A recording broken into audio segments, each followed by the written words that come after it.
नमस्कार दोस्तों, आप देख रहे हैं निष्पक्ष दस्तक। मैं हूं राजेश। बिहार की राजनीति में भूचाल मचा, लेकिन अब थमता नजर आ रहा बिहार का भूचाल। बिहार का खेल खेलने वाले खिलाड़ी अब अनाड़ी बन गए हैं। बिहार का भूचाल अब बवंडर में सिकुड़ता नजर आने लगा है। पलटू राम के नाम से मशहूर बिहार के मुख्यमंत्री नीतीश कुमार के साथ भाजपा ने बड़ा खेल कर दिया है।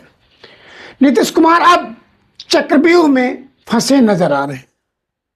चक्रव्यूह तोड़ना उनके लिए अब बड़ा मुश्किल हो गया। आज नीतीश कुमार की स्थिति वह हो गई है कि वो ना घर के बचे हैं ना घाट के।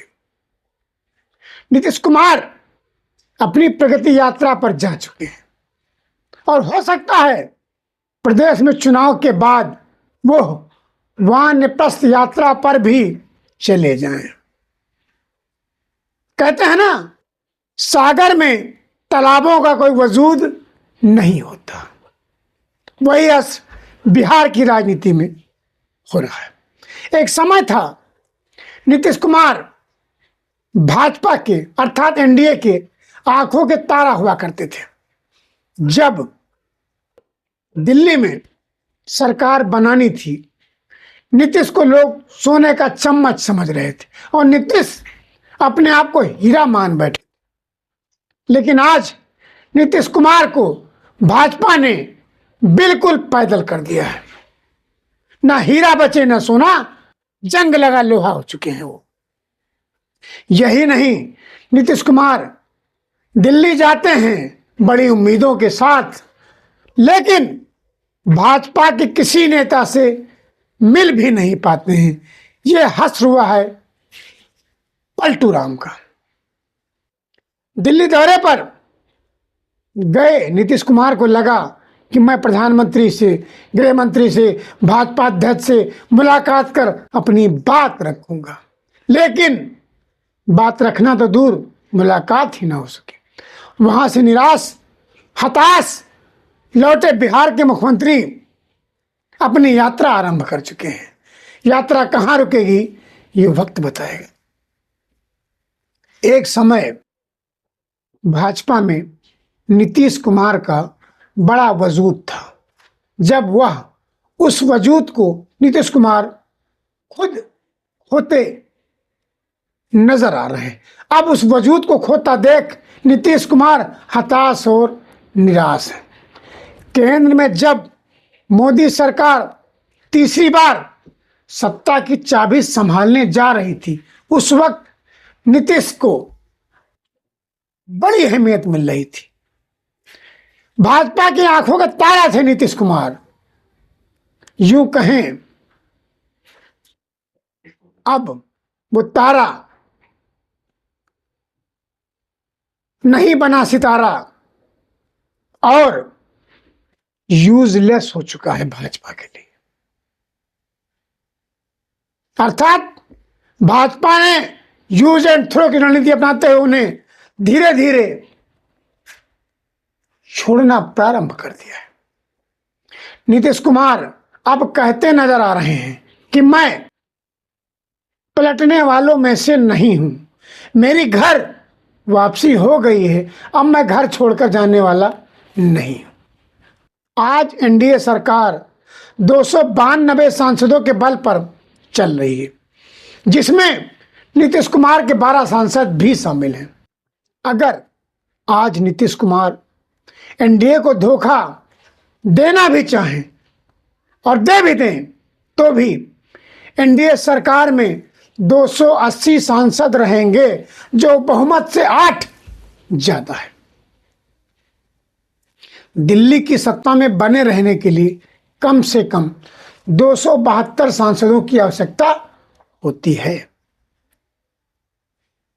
कहते जब कोई चीज बन रहा होता है, चढ़ रहे होते हैं, तो संकट होता है। चढ़ने के बाद संकट स्वतः मैनेज हो जाते हैं। जब लगा नीतीश कुमार किंग मेकर थे, उस समय अपनी सोच किंग जैसी रखती, तो आज जो वजूद है शायद ना होता। मैं कहना चाहूंगा यहां पर, अर्थात यूं कहें कि 272 में से एक सांसद कम होते हैं तो मोदी सरकार की खतरे की घंटी बज सकती है। लेकिन चाणक्य की नीति अपनाते हुए मोदी ने ऐसा चक्रव्यूह रचा कि सब उसी में अभिमन्यु की तरह फंस गए। अब एनडीए सरकार को नीतीश के जाने और ना जाने से कोई फर्क नहीं पड़ता है। संकट के कुछ बादल नीतीश के पलटने से भाजपा पर मंडरा तो सकते हैं लेकिन बन नहीं सकते हैं। संकट जो होंगे वो इस प्रकार के होंगे कि जो छोटे घटक दल हैं एनडीए में शामिल हैं वो अपना मुंह बड़ा कर सकते हैं। उनका मुंह भाजपा कैसे बंद कर सकती है, इसी का संकट भाजपा के लिए हो सकता है। लेकिन भाजपा में चाणक्य भी बैठे हैं जो दूर की सोच रखते हैं। उन चाणक्यों ने महाराष्ट्र चुनाव में दिखा दिया कि कैसे राजनीति की जाती है।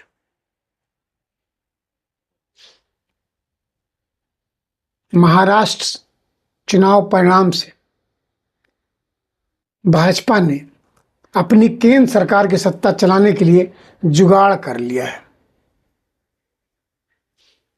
इस जुगाड़ में ऐसा जुगाड़ हुआ है कि इंडिया गठबंधन भी टूट सकता है, बिखर सकता है। अब एनडीए को भाजपा की बहुत ज्यादा जरूरत, या एनडीए को भाजपा को नीतीश कुमार की बहुत ज्यादा जरूरत नहीं पड़ेगी, क्योंकि भाजपा ने महाराष्ट्र में शरद पवार की पार्टी को तोड़ने की रणनीति बना ली है, जिसकी जिम्मेदारी भी उन्होंने भतीजे अजित पवार को दे दी है। अजित पवार को यह जिम्मेदारी इस शर्त पर दी गई है, अगर अजित पवार शरद पवार के सांसदों को तोड़ने में कामयाब होते हैं तो उनकी पार्टी को दिल्ली में बड़ा मंत्रालय मिलेगा। इसके साथ ही शरद गुट के जो सांसद अजीत के साथ आएंगे उन्हें भी दिल्ली में मंत्री बनाया जाएगा। इस स्थिति में नीतीश के जाने ना जाने से कोई फर्क नहीं पड़ेगा। और यही नहीं, नीतीश को दिल्ली में अपना वजूद बचाने के लिए अपने सांसदों को भी रोकना मुश्किल हो जाएगा। भाई अजीत के साथ शरद गुट के जो सांसद आएंगे उन्हें मंत्री बनाया जाएगा तो कुछ पद तो रिक्त किया जाएगा। उसके लिए जाहिर सी बात है नीतीश की पार्टी जो सांसद बने हैं, मंत्री बने, उन्हीं को हटाया जाएगा। लेकिन यहां भी जो चाणक्य नीति है वो काम करेगी। अगर मंत्री हटना चाहें तो हटें और ना हटना चाहें तो उन्हें भी अपनी पार्टी के सांसदों को तोड़ना पड़ेगा, तभी अपना मंत्री पद वो बचा पाएंगे। यह है भाजपा की नीति और रणनीति। अजीत पवार शरद पवार के 8 सांसदों को एनडीए में लाने की तैयारी कर रहे हैं। खबर यहां तक है कि सुप्रिया सुले को भी केंद्र में मंत्री बनाया जा सकता है। अगर सब कुछ ठीक रहा तो शरद पवार बहुत जल्द ही इंडिया गठबंधन को छोड़ टाटा बाय बाय कर सकते हैं, या फिर अजीत पवार के साथ ना जाकर अपने सांसदों को एनडीए में मंत्री बनने की मौन सहमति भी दे सकते हैं। आज की स्थिति यह है कि नीतीश कुमार पलटते भी हैं तो मोदी सरकार में 280 सांसद बचेंगे। 280 में शरद पवार के 7 या 8 सांसद फिर जुड़ सकते हैं, तो मोदी सरकार में सांसदों की संख्या 288 हो जाएगी। अर्थात यह है कि जब नीतीश कुमार मोदी सरकार की मजबूरी नहीं रह गए। रही बात बिहार की, तो बिहार में भाजपा ने राज्यपाल बदल कर बता दिया है, आगाह कर दिया है, नीतीश के पलटने से बिहार में नई सरकार का गठन होना बहुत आसान नहीं होगा। हो सकता है बचे हुए 9 महीने का बड़ा विकट अर्थ है। तो बिहार सरकार को हो सकता है बचे 9 महीने राष्ट्रपति शासन में ही बिताना पड़े, जिससे अब नीतीश के पलटने से मोदी को बहुत बड़ा झटका लगने वाला नहीं है, बल्कि नीतीश अब बीजेपी के लिए यूजलेस हो चुके हैं। हाँ, अगर नीतीश और नायडू दोनों एक साथ एनडीए को छोड़ते हैं तो सरकार गिर सकती है। नीतीश के पास 12 सांसद और चंद्रबाबू नायडू के पास 16 सांसद हैं। अगर दोनों को जोड़ दिया जाता है तो इनकी संख्या 28 होती है, अर्थात 292 सांसदों में से 28 सांसद घटाएंगे तो यह संख्या 264 पहुंच जाएगी, जो बहुमत से दूर है। ऐसी स्थिति में मोदी सरकार गिर सकती है, लेकिन अगर 7 सांसद शरद पवार की पार्टी से आ जाएं तो यह संख्या 271 हो जाएगी, जो मोदी सरकार के लिए संकट है।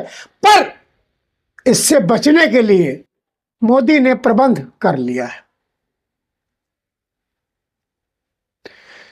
नीतीश कुमार को बहुत कायदे से एनडीए ने, मोदी के चाणक्यों ने चक्रव्यूह में अभिमन्यु की तरह फांस लिया है। जिस प्रकार से महाभारत में अभिमन्यु की 7 महारथियों ने मिलकर हत्या की थी, वही हश्र बिहार में अब नीतीश का होने जा रहा है। नीतीश कुमार बहुत कायदे से फंस गए हैं। यही कारण है कि पलटी और कल्टी करने वाले नीतीश कुमार संकट में समझ नहीं पा रहे हैं कहां जाएं और क्या करें। एक तरफ कुआं, दूसरी तरफ खाई। इसीलिए नीतीश कुमार गाहे बगाए।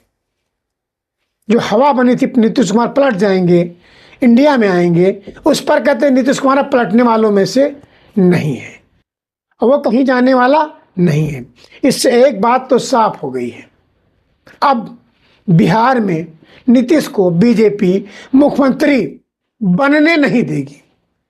यही नहीं, नीतीश को रजद और कांग्रेस भी इस बार मुख्यमंत्री बनने नहीं देगी। मोदी को भी अब केंद्र में नीतीश कुमार की कोई जरूरत नहीं है। भाजपा जाने से नीतीश ने अपना सबसे बड़ा नुकसान कर लिया है। अर्थात यूं कहें कि नीतीश ने अपने पैर पर कुल्हाड़ी स्वयं मारी है। जिस प्रकार से तुलसीदास उसी डाल पर बैठकर काट रहे थे, वही हश्र नीतीश कुमार ने अपने साथ किया है। यह वक्त बताएगा कौन ऋषि और कौन मुनि आकर उन्हें ज्ञान देगा। तब नीतीश को ज्ञान प्राप्त होगा या फिर अभिमन्यु की तरह बिहार में बद होगा। ये वक्त बताएगा। इसीलिए निष्पक्ष दस्तक कह रहा है, जब बिहार में राजनीतिक भूचाल आने लगा था या आने की संभावना हुई थी, भाजपा जैसे राजनीतिक दल ने, एनडीए ने उसको ऐसा थामा कि वह भूचाल बवंडर में तब्दील होकर सांस लेने को मोहताज होता नजर आ रहा है। खैर, देखिए भाजपा में क्या होता है, बिहार में क्या होता है, उसके लिए आप निष्पक्ष दस्तक पर लगातार नजर गड़ाए रखिए। तब तक मैं आप अपनी बाकी खोजी खबरें लाकर आपके सामने प्रस्तुत करूंगा। हाँ, ये जरूर कहूंगा, जिन साथियों ने अभी तक चैनल को सब्सक्राइब नहीं किया है, कृपया सब्सक्राइब करें और शेयर करना ना भूलें, जिससे मैं अपने विचार और शोधित खोजी समाचार आप तक लाने में सक्षम रहूं और मेरा हौसला अफजाई करते रहें। धन्यवाद।